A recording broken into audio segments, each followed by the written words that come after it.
6-1. Second choice in the morning line, Lay Down, Chris Antley, 3-1. 36 Red with Mike Smith starts at 4.5.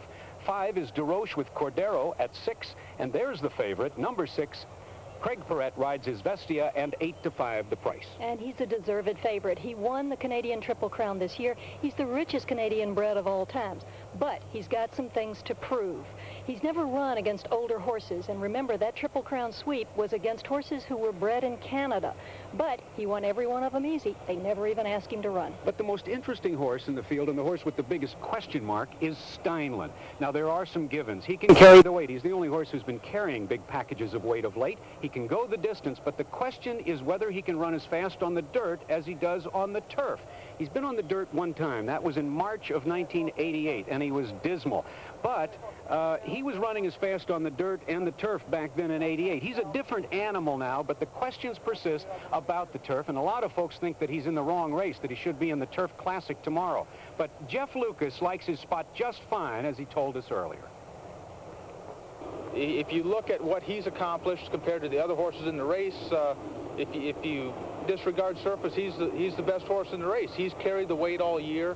He's a champion. He's made a ton of money. The key is, will he handle the dirt? If he handles the dirt, he can run with ease because we know he's a good horse. But that's been the plan all along, to have Steinlen here in the Gold Cup. He would have been an entry with Criminal Type, but with the defection of Criminal Type, we have the most competitive six-pack of talent you're going to find in a starting gate. They've all got something to be said for them. I've changed my allegiance 3 times. Frankly, any one of the 6 could win, and not surprised. Chris? All right, Dave, and the betting public is taking a look, and they're making some decisions. Right now, they don't believe Steinlen can go to the dirt. He's 11-1. His Vestia from Canada, they like him at 4-5. Most popular thoroughbred racing stars of recent years here in the New York area is going to be the subject of our Claiborne Look Back as we take you back to the 1989 running of the Jockey Club Gold Cup. This Claiborne Look Back is brought to you by Claiborne Farm, where for more than a century, a great record reflects our experience. Ogden Phipps' champion Easy Goer made his final start before Breeders' Cup 6 in the 1.5-mile Jockey Club Gold Cup of 1989. The question was, could he duplicate his smashing Belmont Stakes triumph over the same track and distance? They straighten away in the stretch. Day takes a look over his shoulder, and he sees that Crypto Clearance is alongside. It looks like a 2-horse race for the Belmont stretch. On the inside, Easy Goer, Crypto Clearance on the outside, and down the stretch they come, and Easy Goer draws clear by 3. Crypto Clearance is second. It's 15 lengths to the other horses. Here's the finish of the Jockey Club Gold Cup, well in hand. Easy Goer by 3.5 lengths. This was Easy Goer's final trip to the winner's circle last year, as he was second to Sunday Silence in the Breeders' Cup Classic. But Prized, a badly beaten 4th in the Gold Cup, pulled the major surprise with a narrow victory in the Breeders' Cup Turf in his first start on the grass. Well, Belmont Park, like all the New York Racing Association tracks, a member of the Thoroughbred Racing Association, a group in the forefront of promoting thoroughbred racing. One of the great things they've done in recent years is form the Thoroughbred Racing Communications with the Jockey Club and Breeders' Cup. With me now, the Executive Director, Tom Merritt. And Tom, I can tell you from a media standpoint, you guys have really helped us with a newsletter coming out 40 weeks a year. Well, we try to really, get to the heart of the stories in racing. Our newsletter features stats and charts and standings, and of course, human interest stories. And of great importance is the National Thoroughbred Poll, which we publish every week. And we have some information for the fans on how they can take part in this. And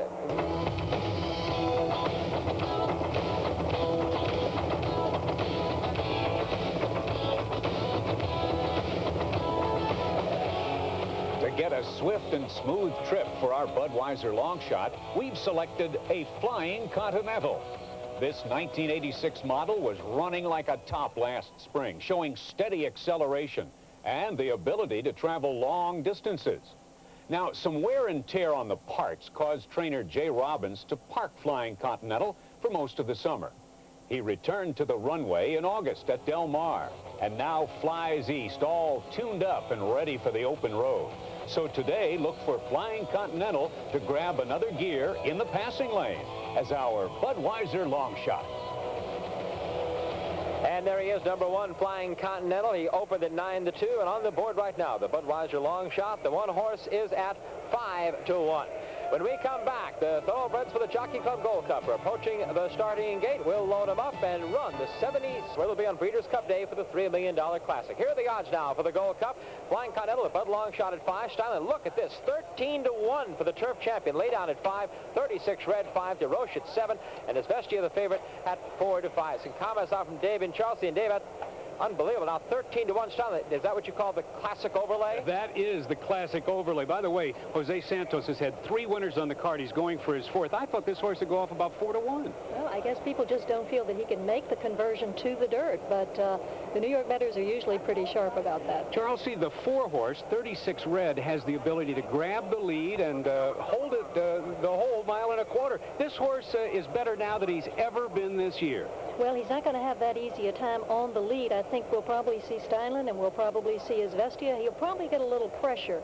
A horse who's got a little tactical speed, who can lay in just behind him, is named Laydown, and he's on a little bit of a winning streak of his own, a stake streak. He won the Excelsior, the Forgo, the Washington Park Handicap. And these old geldings do good in this race, Chris. 36 red. You see that the 4 horse broken out a little bit as he approaches the gate. There is laid down the Phipps stable, Ogden Mills Phipps. Let's take a look at the records now. There's no stakes record. The first time it's ever been run at 1.25 miles. But the track record here, Ali Sheba, 159-2 in 1988. The man who called the Gold Cup for us. Let's go now to the top of the stands. And Tom Durkin, the voice of the Breeders' Cup. Waiting for DeRoche and Izvestia. Might want to look at Flying Continental. He's had a history in his races of ducking out at the start, particularly crucial here as they are starting from well off the rail. They're in the gate. All standing in good line for this 1990 renewal of the Jockey Club Gold Cup, and they're off. And on the inside, Flying Continental comes out for the lead, and Steinlen is right there with him early. 36 red is away 3rd. Laydown is up close early, tucked in behind the leaders and saving ground. Izvestia has come out 5th, and DeRoche is the early trailer. They make the bend into the backstretch. Steinlen leads, but here comes 36 red with his speed on the outside. Corey Black takes a hold of Flying Continental. He's now gathered back in a bit tight toward the rail, and Izvestia with clear running on the outside is moving toward the lead now. Laid down, Chris Atley is patient with him, and DeRoche is under a hard hold at the back of the pack. The first quarter went in 24 seconds flat. They continue down the backstretch. And Mike Smith shows the way with 36 red, and there goes Izvestia, headstrong on the outside, and he wants the lead and grabs it. It's Izvestia with a short lead on the inside. 36 red right there. Steinlen holds the rail, and those 3 across the track. 47 3 half mile. Laydown tracks the leaders on the outside 4th. Flying Continental is now 5th toward the inside. Cordero still patient with DeRoche, but now he's getting underway, and now the field rounds the far turn. Izvestia, the Canadian gray, leads the way, but on the outside, DeRoche charges hard, and DeRoche on the outside to engage Izvestia, and those 2 now are locked in a speed duel as they come toward the top of the stretch. Laydown is 3rd, Flying Continental is kicking in now, and 36 red is faded to 5th, and the field at the quarter pole as they turn for home. DeRoche on the outside, Izvestia toward the rail, neither giving way. Flying Continental runs at him from the outside. They're coming to the final furlong. Cordero's all over DeRoche. On the outside, here comes Flying Continental. Izvestia is getting toward the rail, but he's given away to 3rd. 100 yards out. Flying Continental surges to take the lead, and it is Flying Continental, and a tactical masterpiece by Corey Black. DeRoche was 2nd. Izvestia was 3rd. Oh, he was just out with the pace. He wisely took back and made a dramatic charge through the stretch. Corey Black and Flying Continental win the Jockey Club Gold Cup. In 2 minutes and 3/5 seconds, give Flying Continental a Budweiser, folks. That's the Budweiser long shot. Hitting at 5-1 today, and our hats off to Jack Kent Cook, the owner who always is known to take a gamble, owner of the Washington Redskins, very much involved in professional sports. He could have played it safe, kept Flying Continental in California, but he told Jay Robbins, the trainer, let's ship him to New York and test him against the best there with the Jockey Club Gold Cup over the Breeders' Cup surface at 1.25 miles, the Breeders' Cup classic distance, and he showed he could do it. Let's take a look now at Flying Continental and just how he did it in this one. As he comes inside here and outside, you see Flying Continental to the inside. The Bellas Vestia, the Canadian Triple Crown, are trying to hold off DeRoche, but that's not the problem here. As you see Flying Continental flying on the outside, he has his Vestia put away, and now in his passing lane and in passing gear, he kicks by DeRoche and heads to the wire as the Budweiser long shot in the Jockey Club Gold Cup. The photo sign is on the board, but it looked to us like Flying Continental is the winner of this 72nd edition of the Jockey Club Gold Cup, and here he comes back to the winner's circle.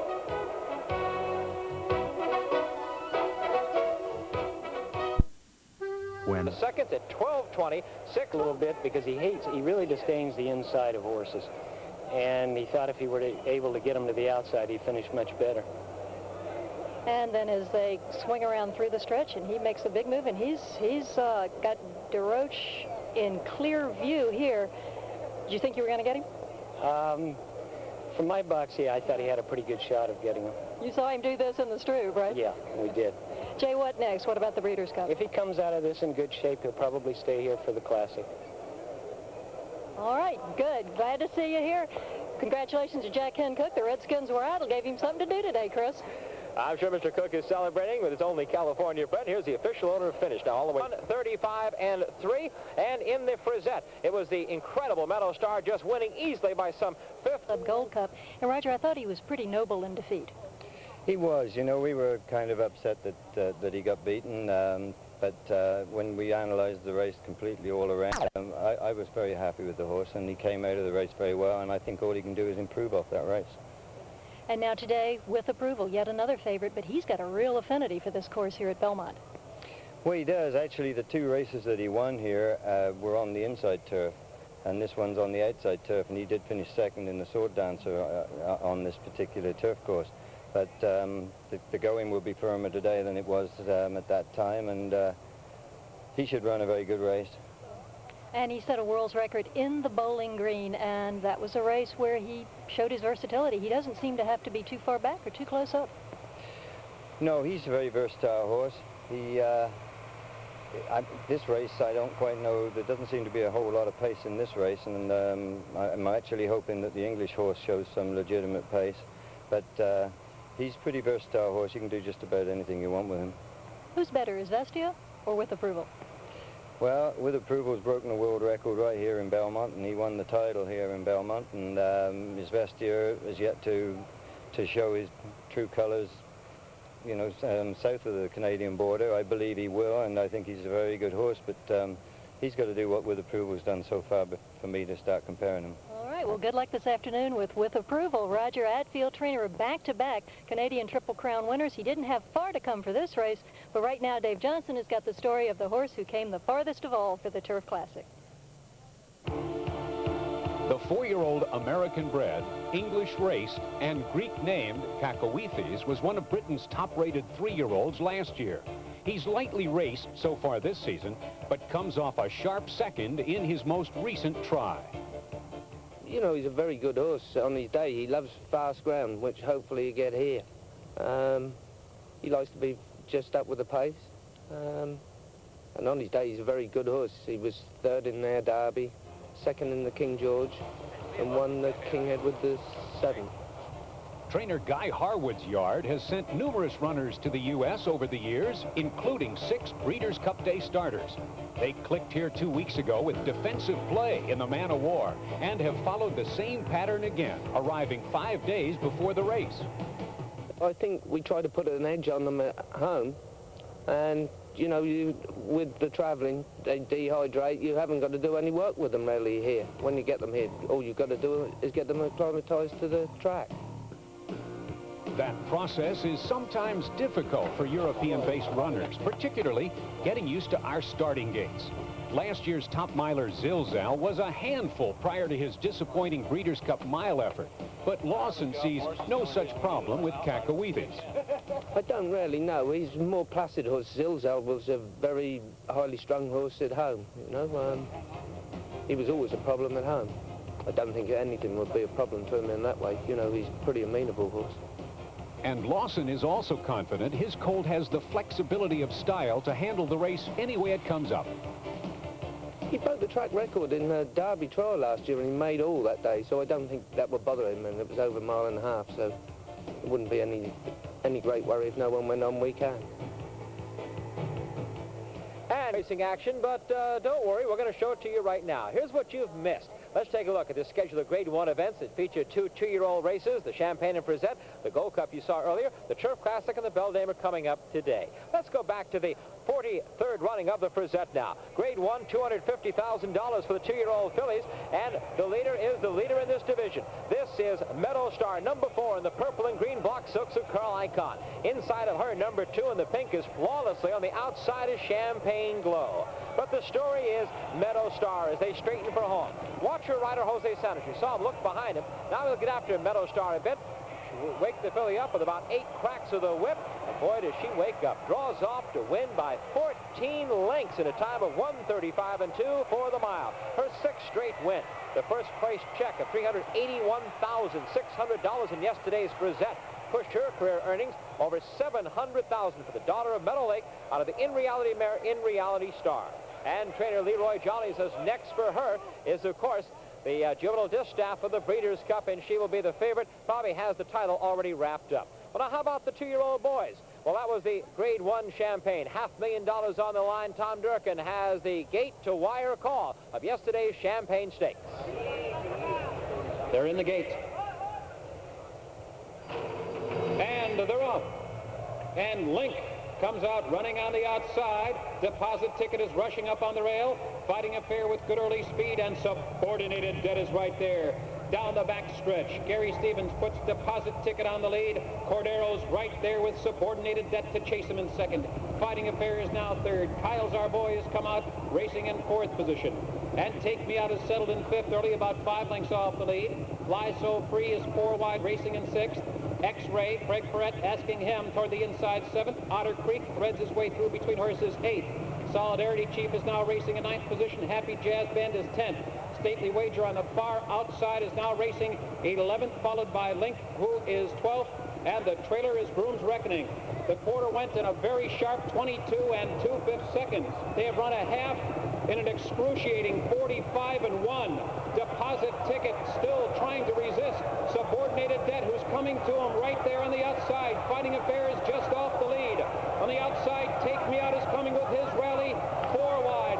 Fly So Free is picking off horses on the far outside. He is fanned 5 wide into the stretch. Happy Jazz Band is just in behind the lead. But it's Otter Creek who's there toward the inside, and here comes Fly So Free right by the weakening pacemaker. Subordinated Debt is game, and Take Me Out is right there putting it his run. Happy Jazz Band on the far outside, and they're inside the final furlong, and it's Fly So Free. Here is a new 2-year-old star, and he's a good-looking one too. He wins it with total authority. Fly So Free from the barn of Scotty Chuloffer, ridden by Jose Santos, wins the Champagne, leading 13 to the wire. The field was so big because, well, Eastern Echo, the undefeated 2-year-old colt from Mac Miller's barn, was hurt earlier in the week and has been retired. The favorite Deposit Ticket from the Lucas barn finished last. Well, as if there's not enough great racing here in New York, we're going to take you to Keeneland. Yesterday's Grade 1 running of the Spinster, showcasing 2 great mares there. Here's Dave Johnson. At Keeneland yesterday in the Grade 1 Spinster, Bayakoa stalked the front-running Barbarica to the half in 47, then inched up and took the lead on the far turn, and without even feeling the sting of the whip, coasted to a 3-length victory in stakes record time of 1 minute 47 seconds with Lafitte Pinkai aboard. Bayakoa, who's trained by Ron McAnally, became only the 3rd mare in history to win the Spinster for the 2nd time. She won it last year by 11. Gorgeous, who was 7th early, closed to finish 2nd. Luthier's Launch was 3rd. Bayakoa. Well, now the question is this Cup distaff and was the champion mare. That'll be an interesting. Fly So Free, he was coming from off the pace and didn't set all those fractions, so he closed well. But the final quarter in 24 2 is pretty quick for a filly. And both of those 2-year-olds ridden by Jose Santos. What a jockey he is, proving he's one of the finest in America today. He has his ducks in line for the Breeders' Cup, at least the 2-year-olds. And he's going to move his tack to California for the Santa Anita Winter Meet, and they better watch out for him out there. He will be a presence in the jockey standings. Chris? All right, some comments from Dave and Chaucer. You're looking in the paddock live at Shy Tom, the 2-horse, owned by William Young, trained by D. Wayne Lucas. One of the longer shots on the board. We'll be back with our post-parade in a moment. Racetrack, and it's time for us to go inside the daily racing form, take a closer look at this race by some of the numbers, figures, and some video as well with Joe Hirsch, executive economist of the Daily Racing Form. His comments on today's big race. I think we've got a very interesting turf classic coming up. The favorite with approval, a very fine horse. My only question with him is whether or not he's as effective at 1.5 miles as he is at 1.25 miles. But he's in very good hands, and he's coming to the race very well. At the 1.5 mile distance, El Senor is stars. He won the Sword Dancer at the 1.5 mile distance earlier this summer, beating with approval, and he's trained well for Bill Wright. Cacahuethis, the English horse, is also a good 1.5 mile horse, and is in excellent hands with jockey Ray Cochran. And Shy Tom ran a very good race in the Man of War, finished well, and is also to be respected. Those are the horses that I think will do well in the Turf Classic coming up. Thank you, Mr. Hirsch. And, of course, America's Turf Authority, the Daily Racing Form, we thank them, as always, for their help on the statistics and charts. Here are the updated odds now for the Turf Classic at Belmont Park. Again, the English shipper, Cacahuethis, at 5-2 right now. The second choice, Shy Tom at 6, El Senor 4-1. Biggest price on the board is Fast and Gold at 16. Then the 5 horses, Alwa Hoosh at 7, and the favorite is With Approval, the 6 horse. You see the international flags flying over the tote board here at Belmont. And let's get away for our post-parade. You note no lead pony for the English visitor, but a California bred. This is Cacahuethis from a Keeneland sale purchase, $225,000, September of '87, owned by Lady Jane Harrison, making his United States debut. Only his 4th race in 1990. He was second in the 1.5 miles at his last start at Ascot. The rider is Ray Cochran, 6th leading rider in England. The 33-year-old Irishman came back from a fractured pelvis, a fractured skull, and won the Epsom Derby in 1988. Number 2 is Shy Tom from the barn of William T. Young, trained by D. Wayne Lucas, a 4-year-old colt by Blushing Groom. Second, beaten just half a length in the Man of War here. His only turf start, by the way, this year. Shy Tom, ridden today by one of New York's rising young stars, Chris Antley. He won the riding title at Saratoga this past August. The 3 horse. This is a roan 6-year-old El Senor, trained by Bill Wright, whose grandfather, Horatio Laurel, was known as the Grand Senor. He won the Sword Dancer here at this 1.5 mile distance, was 7th in last year's Breeders' Cup Turf, 9th, though, in his last start. And we should tell you also, El Senor drinks Budweiser. A little note there. The rider, Angel Cordero Jr., a Hall of Famer, has won this race 2 times, 1978 with Waya and 1988 Sunshine Forever. The 4 horse, this is Fast and Gold. An ambitious spot for this New York bred, was 4th in the Man of War, 7th, beaten 12 3/4 lengths at this 1.5 mile distance in the Sword Dancer. The rider of Fast and Gold this afternoon, one of the best in the East, or really anywhere he takes his tack. We saw him as a red-hot rider at Louisiana Downs. Jerry Bailey, president of the National Jockeys Guild. The 5 horse is Alwa Hoosh, a Group 1 winner in Europe, then won the Burke at Santa Anita last November. Was 3rd in the Caesars International in Atlantic City, unplaced 11th, though. Really an unexplained 17.5 length finish behind the winner in the Arlington Million. The rider, Jose Santos, Eclipse Award winner. He's won 2 of the last 4 of these Turf Classics, 86 Manila, last year Yankee Affair. And here's the favorite now at 7-5. Last year's Canadian Triple Crown winner, With Approval, set a world record here in 2:10-1 in the Bowling Green at 1 3/8. He won the title, was 2nd in the Sword Dancer, his last out, 2nd in the Arlington Million. And the rider, one of America's best, Craig Perrette, winner, of course, of the 1990 Kentucky Derby on Unbridled. That's the field for the Turf Classic, the 14th renewal of this $600,000 event, New York's richest turf event of the fall regular schedule. We'll be back to the race right after this. It's beginning to look a lot like Christmas. Time Life Music presents the Treasury of Christmas, over 1 million sold. Hark the herald angels sing.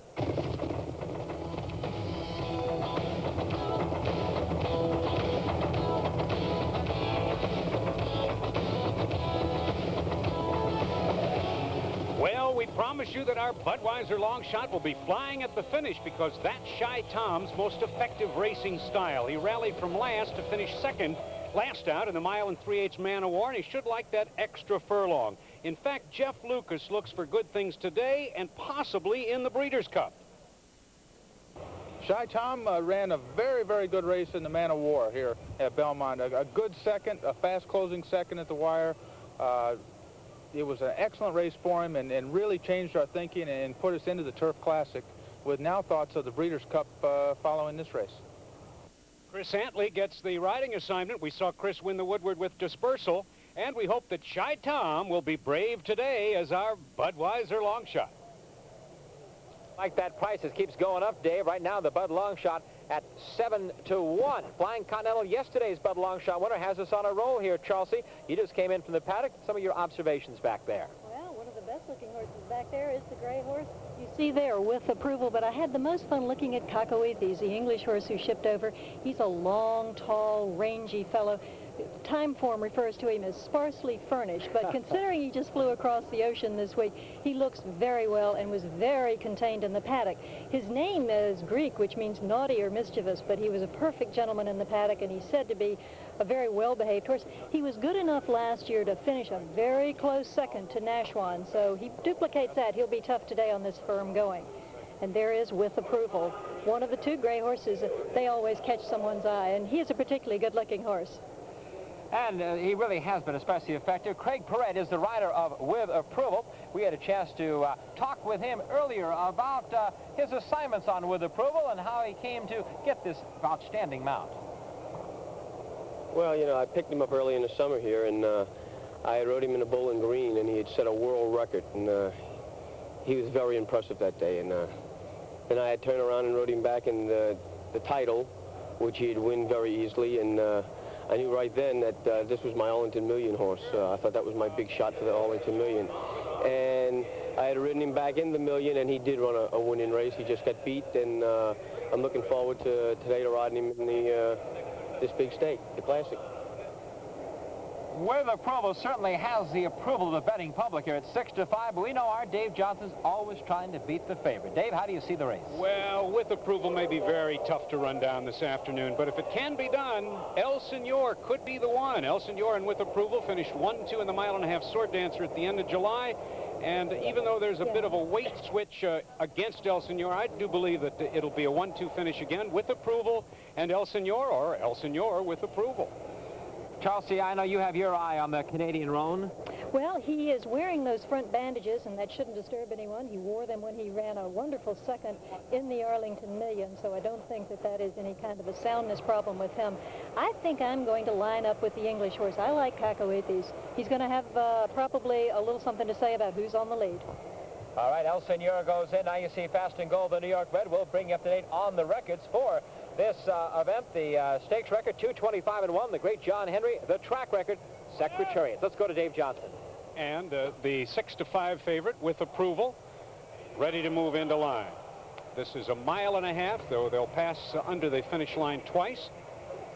And the flashy roan colt there is the final in our half dozen. But he's frisky. All set. Mile-and-a-half. Turf firm.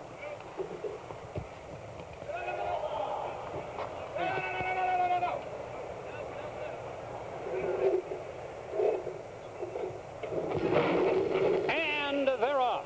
With Approval on the outside, takes the early lead. At the rail, Cacahuetes is right there and challenging. Cacahuetes at the rail, and on the outside With Approval. Al Wahoosh is now into third. Shy Tom at the rail back to fourth. Fast and Gold between horses, and as usual, El Senor at the back of the pack, about 8 lengths off the leader, who is Cacahuetes. And Cacahuetes has the lead now by a tight length. Al Wahoosh on the outside into second position. Shy Tom saves ground at the rail third. With Approval on the outside is fourth. Fast and Gold is fifth. El Senor at the back of the pack. And as they swing around the turn, Ray Cochran has Cacahuetes on a length and 3/4 advantage. Al Wahoosh is second at this point. The first quarter in a lazy 24 2/5 seconds. As they move to the backstretch, Kakawithi's in front from the start, has it by 2. Al Wahoosh is second at this point now with approval on the outside. Craig Perrette asks for some speed and gets a little bit of it. The half in a slow 49-1. Now down the backstretch, Kakawithi's leads it by 3 parts of a length. As you can see, with approval is edging up into second position, and Fast and Goal with Jerry Bailey on the outside is third, and Al Wahoosh toward the inside is fourth at this point. Shy Tom is now at the back of the pack as El Senor begins to close. 3/4 in 1:14-1. And they continue down the backstretch with a very slow pace. And Kakawithi's, with Ray Cochran aboard, continues to show the way by about 1.5 lengths. And as you see on the outside with approval is right there second by a neck. Al Wahoosh at the rail, gaining ground a bit in third. Then El Senor starting to make his run with Cordero on the outside. Shy Tom and Fast and Gold is sixth and last. As they move to the top of the stretch, now Kakawithi's draws clear by 4 lengths. Along the inside, Al Wahoosh is second ahead. With approval is racing third, and El Senor is back into fourth position. They straighten away in the lane, and Kakawithi's has a ton of horse there. Through the stretch, Kakawithi's in front by 3 with approval. Tries to close the gap. Al Wahoosh at the rail is racing third, and down the stretch they come. Kakawithi's, who set those slow early fractions, has a lot left for the Belmont stretch. Let's see if he can get caught. It's Kakawithi's in front by 2. No, they're not going to catch him. Ray Cochran aboard Kakawithi's by 2.5, and it's a tight photograph between With Approval and Al Wahoosh for the second and third places in this Turf Classic. The final time, 2 minutes 25 seconds. That's only 1/5 of a second off the track record set by Secretariat. They came home fast today, Chris. Well, that they did, Dave. A 2:25-1 had been the stakes record here by John Henry. A 5th off that is Kakawithi's, who again, Charleston, you said you liked, and they said they thought he could go wire to wire, was really set up as the only speed. And what a weekend it's been for California breds. He is a Calbred, and Flying Continental, the Calbred, won, of course, the Jockey Club Gold Cup. They've been starring here in New York. We'll take a look at the replay. The first quarter in 24 and change, Kakawithi's was pulling Ray Cochran out of the saddle. He went around there with his ears pricked. It was just a matter of how slow he could keep him for how long, and when he turned him loose, it didn't matter who was coming because he was gone. Big, long striding horse. He just galloped around here. This race was just a cakewalk for him. The trainer, Guy Harwood, stayed in Europe today for the Arc de Triomphe in Paris. But I'll tell you, he's got to be very pleased. He won the Man of War here with defensive play just 2 weeks ago. Now he comes back and takes New York's richest event, the Turf Classic. We have a photo sign up on the board for second place. But the clear winner to us looked like the horse from England, Kakawithi's. Longs was 0 for 3 going into this race, and almost a time bandit for the last 1/4 of a mile. Watch the speed. This is quite a powerful rally that Kakawithi's unleashes through the stretch. They are simply not gaining on this horse because of the slow early fractions, 49-1 and 1:14-1. And Guy Harwood just told us in the press box here that this horse will go back to England now and be flown back here for another chance at the Breeders' Cup. 1.5 miles. Looks like he loves it. Well, he was the second favorite in last year's Epsom Derby. Finished third to Nashwan, his early season rival last year. Then, of course, he's been raced Saturday here. Jeff Lawson, Harwood's assistant, answering questions from the press. We'll be back to ask him some questions ourselves. Yeah, he's always been a very, very good horse, but he's had a lot of training problems this year, and this is the first time he's come right, you know. Last time at Ascot, he just got tired. He hadn't won a race this year, but he's had some foot problems from going with the turf. But now here we go, breaking out of the gate. He's going to change all that today. He broke just a tiny bit slow, #1 on the inside. Yeah, he does that sometimes. He has had a couple of times in the past, he's just got left.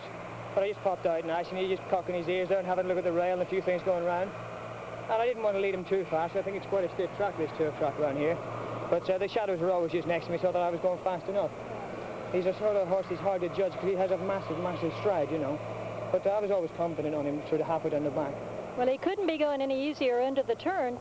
And as you go here, did he have any trouble with these American turns, tighter than usual? He just hung off them there a little bit. I had to just keep putting him back on the rail, you know. But he's always been an impressive horse, and by the time he came good, you know. All right, now you had some control of the pace early on, but when you turned for home and turned him loose, 2:25 flat, I mean, you were flying. Did you know how fast you were going? No, I was really concerned not about the time, getting there first. That was the main thing. Well, you did that indeed, and a most easy win for Cacoethe is now Breeders' Cup. Yeah, he's in the Breeders' Cup turf, and he'll come back here for that. He has to have fast ground. He's a fast ground horse. If the ground was soft or anything like that there, he wouldn't really like it, you know. All right, a great performance by Ray Cochran and Cacoethes. Congratulations, and we go back to Chris. Al Wahoosh running second. We mentioned in a photo over with approval. El Senor was fourth.